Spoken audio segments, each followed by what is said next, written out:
Assalamualaikum, nama saya Muhammad Firdaus Abdul Rahim. Saya daripada DPR 5A, nombor matrik 03 DPR 18F2002. Gambaran keseluruhan produk. Pengenalan syarikat.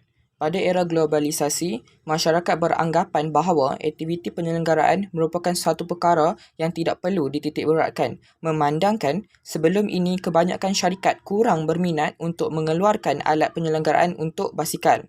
Mengambil peluang dari situasi ini, syarikat Five Tech mengeluarkan satu produk yang dikenali dengan nama KayoKit yang bertujuan untuk menjadi penyelamat sementara kepada masyarakat yang memiliki basikal mereka sendiri, khususnya kepada golongan yang kurang mahir dalam penyelenggaraan basikal.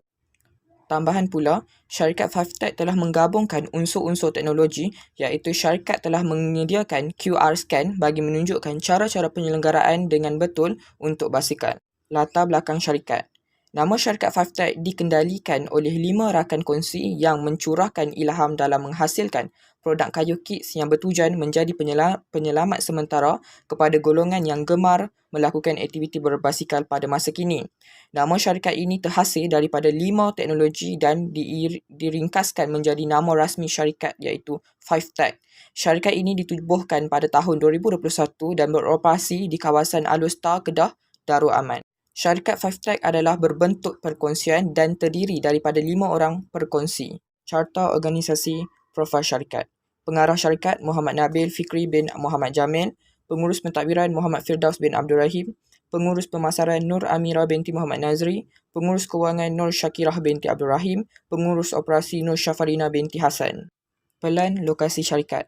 Hadapan Taman Mutiara Mergung, belakang Surah Al-Hidayah, rumah nombor 5, Alor Kedah. Logo syarikat Five Tech. Lambang Five Tech diambil daripada 5 gabungan ahli rakan kongsi yang menyumbang kepada ilmu teknologi dalam pembuatan produk KayoKit. Warna kuning diambil daripada tema warna syarikat yang dipersetujui oleh kelima orang ahli. Kotak merujuk kepada kits yang menjadi alat bantuan sementara kepada penunggang basikal. Visi dan misi syarikat. Visi, menjadi sebuah syarikat Bumiputera yang progresif dan maju dalam sektor perkembangan teknologi yang merangkumi pertumbuhan produk dan perkhidmatan terbaik melalui inovasi, nilai, kualiti dan komitmen kepada pihak-pihak yang berkepentingan. Misi, menjadi syarikat pertama yang proaktif menjadi alat bantuan keselamatan sementara kepada golongan yang gemar kepada aktiviti berbasikal. Objektif pemasaran. Terdapat 4 objektif utama iaitu menawarkan produk keluaran terbaru di pasaran yang berkualiti tinggi kepada pelanggan sekaligus menaikkan nama syarikat dan menjadi yang terbaik di antara yang terbaik, bersikap berdaya saing dalam perkembangan teknologi dan inovasi di pasaran seluruh Malaysia. Yang kedua, membuka mata masyarakat yang gemar kepada aktiviti berbasikal untuk mengambil berat tentang faktor keselamatan mereka di samping memberi tunjuk ajar cara-cara penyelenggaraan dengan mudah yang boleh dipraktiskan oleh mereka sendiri. Yang ketiga adalah memastikan objektif syarikat tercapai mengikut masa yang telah ditetapkan dengan jangkaan produk KayoKit akan dijual ke seluruh Malaysia yang mana dapat menguntungkan syarikat pada masa hadapan. Dan yang terakhir sekali adalah menawarkan barangan yang berkualiti tinggi dengan menggunakan pelbagai jenis teknik pemasaran yang berkesan bagi mendapat sambutan serta perhatian pengguna tentang produk keluaran syarikat yang dapat memenuhi keperluan serta kehendak masyarakat pada masa hadapan. Kelebihan produk. KayoKit dapat membantu sedikit sebanyak penunggang basikal terutamanya bagi penunggang wanita ketika menghadapi situasi yang tidak dijangka semasa mereka sedang melakukan aktiviti berbasikal. Seterusnya adalah KayoKit didatangkan dengan alatan yang lengkap untuk membaiki setiap bahagian basikal dengan mudah dan praktikal. Seterusnya adalah penyediaan kod QR di dalam KayoKit untuk memudahkan agar pengguna dapat mengimbas kod tersebut dengan menggunakan telefon pintar yang terkini supaya dapat melihat cara-cara yang betul untuk aktiviti penyelenggaraan berbasikal. Dan yang terakhir sekali adalah rekaan dan reka bentuk KayoKit ini adalah fleksibel dan mudah diletak di basikal tanpa mengganggu penunggang ketika berbasikal kerana bentuk yang tidak terlalu besar dan sesuai dengan bentuk basikal. Assalamualaikum, nama saya Nur Amira binti Muhammad Nazri, nombor matrik 03 DPR 18F2009. Saya akan menerangkan tentang analisis situasi. 2.1 Kumpulan perbelanjaan. Syarikat akan mengenal pasti golongan yang berkemungkinan akan membeli KayoKit. Antara golongan yang sesuai membeli produk ini adalah mereka yang gemar melakukan aktiviti berbasikal tanpa mengira umur dan jantina. Ini kerana Kayu Kids mempunyai semua alatan yang perlu ada apabila menghadapi situasi kecemasan. 2.2. Saiz pasaran. Saiz pasaran bermaksud jumlah pembeli yang berpotensi untuk membeli produk di satu-satu kawasan tertentu yang ingin disasarkan oleh perniagaan. Syarikat akan meluaskan pasaran Kayu Kids di seluruh pasaran Malaysia. Oleh itu, syarikat akan memerhati dan menganalisis trend berbasikal di Malaysia untuk melihat sejauh mana produk. Seterusnya, pengaruh persaingan. Analisis pengaruh persaingan membantu mendorong syarikat kepada penemuan produk baru atau yang lebih baik. Ini merupakan salah satu cara untuk mengenal pasti kelebihan dan kelemahan syarikat pesaing. Setelah mengetahui kelebihan dan kelemahan syarikat pesaing, syarikat 5Tech boleh meningkatkan atau menambah baik kualiti dari segi produk maupun perkhidmatan syarikat. Campuran pelanggan. Campuran pelanggan adalah jualan yang didorong oleh segmen pelanggan tertentu yang dinyatakan sebagai jumlah peratusan jualan perniagaan. Selain itu, campuran pelanggan adalah rangka kerja yang membantu untuk memfokuskan pencarian pelanggan yang bukan hanya untuk menjual produk tetapi juga untuk menjaga kesetiaan pelanggan di masa depan supaya tidak beralih kepada syarikat pesaing. Analisis ini membantu menunjukkan segmen pelanggan yang lebih penting dalam meningkatkan jualan Kayu Kids. Hi, Assalamualaikum. My name is Nishakira binti Abdul Rahim and my matric number is 03DPR1AF 2011. I would like to talk about market segmentation, and it is divided by 4 points, which is demographic, psychographic, behavioral and also geographical. I would like to talk about geographical first. 5Tech has decided to pick a few states in Malaysia to introduce our Kayu Kids. For example, we would like to start from Penang because it is a progressing state, and for other customers, they can purchase it through our website also.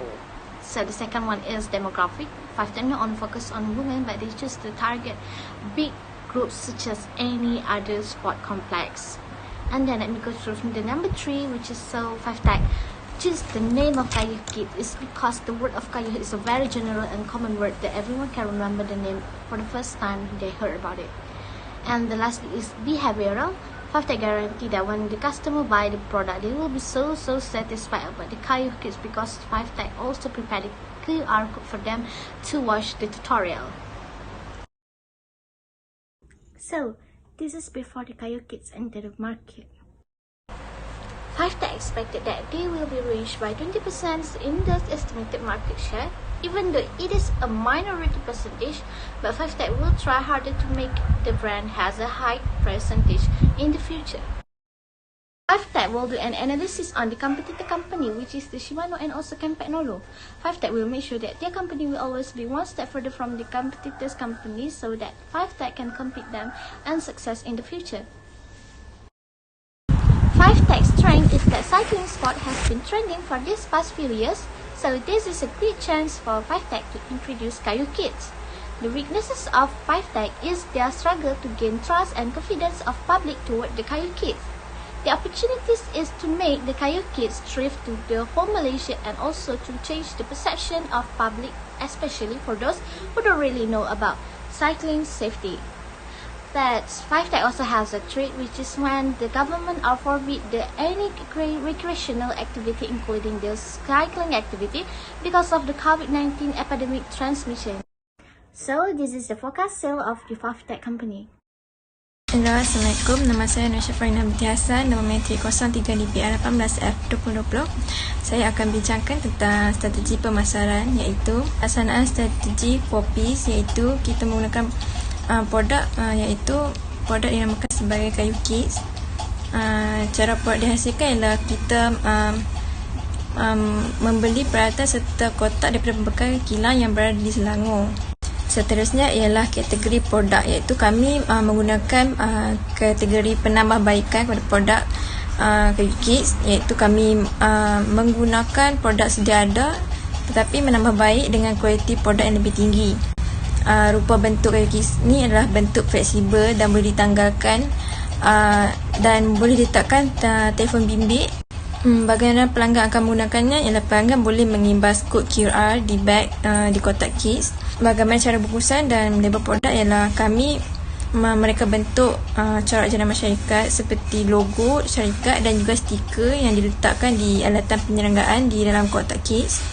Dan bagaimana produk ini dapat dibezakan dengan pesaing ialah kami membezakan dengan menciptakan kod QR yang terdapat dalam kotak kayu kits. Dan syarikat teks juga merakam sendiri video. Yang kedua adalah dari segi harga, iaitu harga yang diletakkan adalah menggunakan harga strategis skimming, iaitu meletakkan harga yang lebih tinggi, iaitu kami meletakkan harga pada RM219 termasuk bungkusan produk.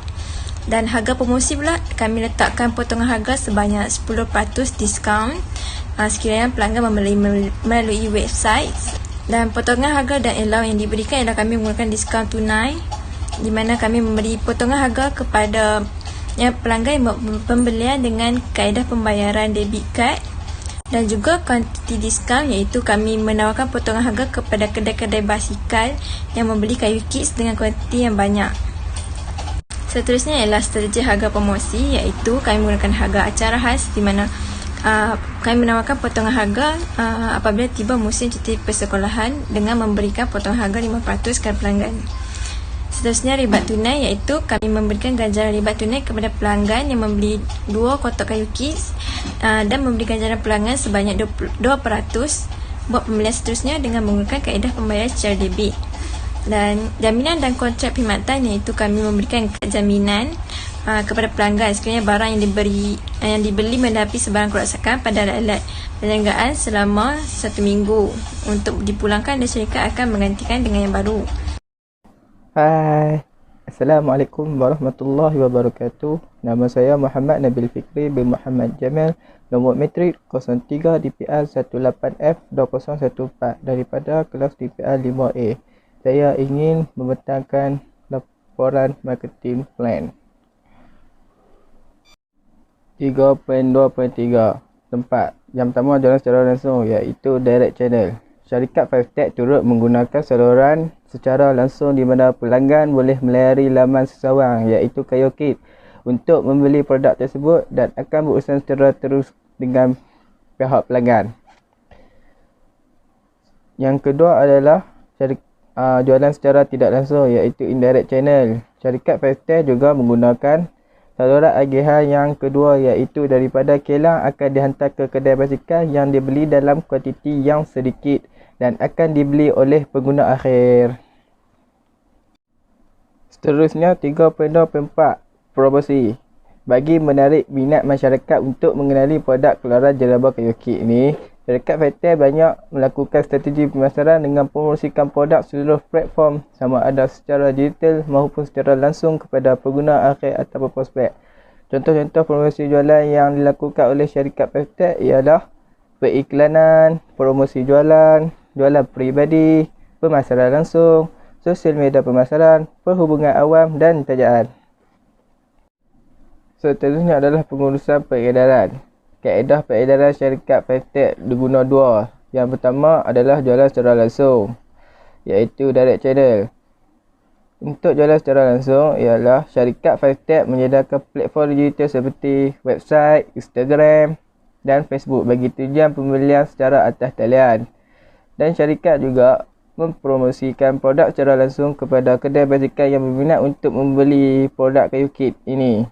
Yang kedua adalah jualan secara tidak langsung, iaitu indirect channel.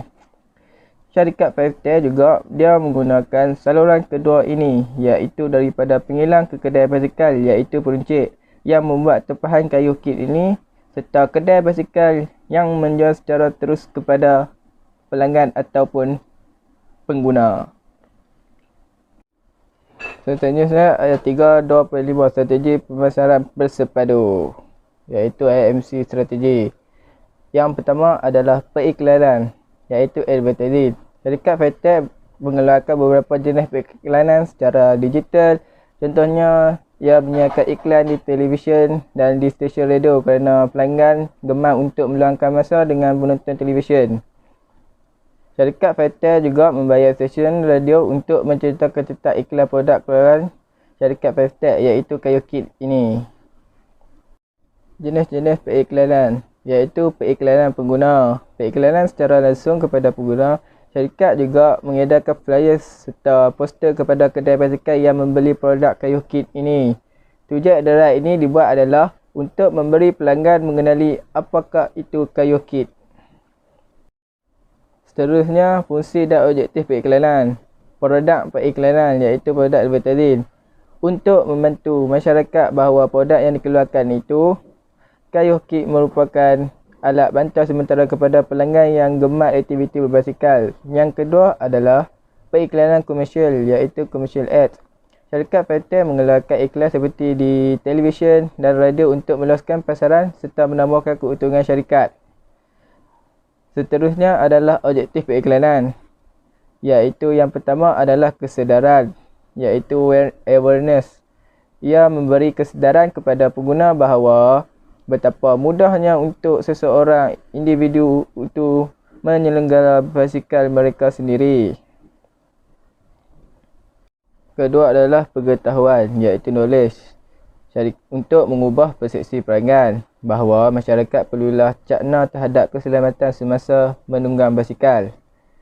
Yang ketiga adalah tindakan iaitu action. Syarikat Fairtel menggunakan flyers untuk memberitahu tentang promosi terkini yang dapat menarik perhatian pelanggan untuk mendapat potongan harga sebanyak 10% diskaun untuk merangsang pembelian pelanggan dengan kadar yang segera. Yang kedua ialah promosi jualan iaitu sale promotion. Yang pertama adalah pertandingan iaitu kontes. Syarikat Fairtel mengadakan pertandingan berbasikal di IPT terpilih seperti di Polimas untuk menggalakkan pelajar-pelajar melakukan aktiviti sukan berbasikal dan meningkatkan kesedaran bahawa keselamatan perlulah diutamakan. Yang kedua iaitu rebat. Syarikat Fairtel memberikan ganjaran rebat tunai kepada pelanggan yang membeli 2 buah kotak kayu kit dengan memberi ganjaran pulangan sebanyak 2% buat pembelian seterusnya. Yang ketiga adalah potongan harga website iaitu pelanggan yang membuat pembelian secara terus daripada laman sesawan kayu kit ia akan mendapat potongan harga sebanyak 10% iaitu RM197 Malaysia. Yang ketiga iaitu jualan peribadi, personal selling. Syarikat Fairtel telah pergi secara langsung kepada kedai-kedai basikal untuk mempromosikan keluaran produk syarikat dan ke pasaran tertentu seperti Tesco, Giant bagi menunjukkan demonstrasi penggunaan produk kayu kit ini. Yang keempat adalah pemasaran langsung iaitu direct marketing. Syarikat juga menyediakan penggunaan media seperti mail langsung, telefon nombor, flyers, website dan lain-lain. Ia juga bagi memudahkan pelanggan syarikat Fairtel telah menyediakan kad perniagaan syarikat yang mengandungi nombor telefon serta alamat penting yang boleh memudahkan urusan pihak pelanggan. Yang adalah 5. Pemasaran interaktif media iaitu interaktif marketing media. Syarikat Fairtel banyak mempromosikan produk melalui media sosial seperti di Facebook. Kerana pada masa sekarang internet merupakan platform yang paling pantas untuk menyampaikan sesuatu berita. Dan yang keenam adalah perhubungan awam iaitu public relations. Syarikat Fairtel mengadakan hari kesedaran sukan kepada sekolah-sekolah tertentu dan mengajak semua pelajar untuk memahami apakah manfaat akan mereka dapat aktiviti mereka melakukan aktiviti berbasikal. Seterusnya adalah bab 4 iaitu belanjawan. 4.0 Bajet pemasaran tahun pertama. Syarikat Fairtel telah melakukan bajet pemasaran pada tahun pertama untuk bajet pada masa akan datang. Dengan adanya bajet yang syarikat lakukan, syarikat juga boleh mengatur strategi pemasaran untuk memasarkan produk yang lebih meluas ke seluruh negara Malaysia bahkan ke seluruh dunia. Di dalam bajet tersebut, syarikat juga menyatakan beberapa media periklanan dan kos-kos yang akan dikeluarkan oleh syarikat pada masa hadapan. Di samping itu, untuk mengiklankan produk ke media-media periklanan, syarikat tidak melakukan pada setiap bulan dan hanya mengiklankan produk pada masa-masa tertentu sahaja. Seterusnya 4.1 iaitu bajet pemasaran untuk 3 tahun. Syarikat Fatel juga melakukan bajet pemasaran pada 3 tahun akan datang. Syarikat juga perlu melakukan bajet untuk 3 tahun untuk mempertingkatkan lagi dan mengukuhkan keuntungan syarikat serta dapat memberikan gambaran kepada syarikat untuk mengatur strategi pemasaran dengan lebih efektif dan berkesan. Untuk meluaskan produk kaki ini, syarikat juga menggunakan strategi pemasaran iaitu 4Ps dan menggunakan pembangunan dan penjenderaan produk iaitu New Product Development and Branding. Dan seterusnya 43 iaitu ramalan jualan. Syarikat Fatel telah melakarkan jadual ramalan jualan untuk mengetahui bajet keuntungan pada bulan hadapan pada tahun penghujung 2021. Syarikat Fatel juga menganggarkan jualan pada masa akan datang sesuai dengan musim cuti persekolahan. Apabila cuti persekolahan telah tiba, maka produk kaki ini juga dapat meningkatkan jualan keuntungan syarikat. Hal ini kerana setibanya musim cuti persekolahan, aktiviti berbasikal merupakan aktiviti redah yang paling kerap yang dilakukan oleh masyarakat. Sekian, terima kasih. Nama saya Nur Syafrina binti Hassan. Saya akan membuat kesimpulan secara keseluruhan iaitu sebuah organisasi dibujukan untuk mencapai objektif dan matlamat tertentu. Oleh itu, syarikat Fatel telah berusaha untuk mencapai objektif dan matlamat syarikat. Operasi yang dijalankan syarikat Fatel berjaya menghasilkan pertumbuhan ekonomi syarikat yang stabil dan menguntungkan. Kami akan terus menyediakan perkhidmatan yang mesra di luar jangkaan pelanggan dan menyediakan produk berkualiti premium yang terbaik. Matlamat integriti kami iaitu kami melakukan kerja secara jujur, konsisten dan menghasilkan hubungan yang terbuka yang dipercayai dan perkhidmatan berkualiti tinggi. Optimisme iaitu kami beroperasi berdasarkan kepercayaan bahawa syarikat dapat mengatasi atau memenuhi keperluan pribadi pengguna dan masyarakat. Seterusnya ialah risiko iaitu dari risiko ekonomi. Ekonomi sentiasa berubah dan mempunyai perubahan secara positif atau negatif yang memberi kesan kepada ekonomi syarikat. Oleh itu, kami telah mengatasi risiko ekonomi ini dengan membuat simpanan wang yang mencukupi untuk mengekalkan aliran tunai yang stabil. Seterusnya, risiko reputasi iaitu selalu ada risiko bahawa pelanggan tidak berpuas hati. Untuk macam ini, kami memanfaatkan strategi pengurusan reputasi untuk memantau secara teratur apa yang orang lain katakan mengenai syarikat di dalam talian atau di luar talian. Dari segi risiko operasi pula ialah risiko pelanggan ini berlaku secara dalaman, luaran atau melibatkan gabungan faktor lain. Sesuatu yang tidak dijangka berlaku yang menyebabkan syarikat hilang kesinambungan perniagaan seperti bencana alam atau kebakaran yang boleh merosakkan perniagaan secara fizikal. Seterusnya, operasi pemantauan yang mana strategi operasi kawalan inventory dan masa adalah beberapa faktor yang harus dipertimbangkan semasa mengembangkan atau mengkaji sistem pengurusan bahagian syarikat. Kami mengambil kira faktor-faktor ini dalam membantu meminimumkan gangguan prestasi, meningkatkan kecekapan dan mengurangkan kos pengangkutan dan akhirnya menghasilkan sistem pengurusan yang berjaya.